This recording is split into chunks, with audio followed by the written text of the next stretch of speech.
من با دانستن یک چند زبان‌های خارجی و دستاوردهای اکادمی خود یعنی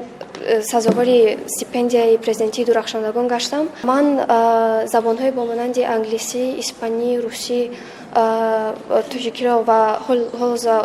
زبان فرانسوی را از خود کرده استادم. هدف من این یعنی خواندن و ختم کردن تحصیل در همین دانشگاه یورک در اختصاص بیوتکنولوژی می باشد و پس از آن برگشته به وطن خود، یعنی در این اختصاص که خیلی مهم است ولی در کشورمون خیلی روش نکردگی است، کمیاب است. میخوام که ساحه مذکور را رشد دهم و با علاوه بر این من میخوام تبلیغ نمایم که کسب انتخاب کرده من یکی از مقصدهای کشورمون، یعنی با امنیت وضوقواری، با رشد استوار خیلی مطابق می باشد و این نشان میدهد که چنین اختصاصات نه تنها در داخل کشور بلکه در یک سطح بین المللی هم یعنی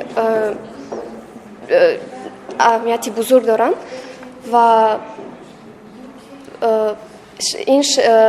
یعنی اختصاص بیوتکنولوژی خیلی میتواند با چند سمت رود، با سمت مدیسینا، با سمت یعنی خوراکواری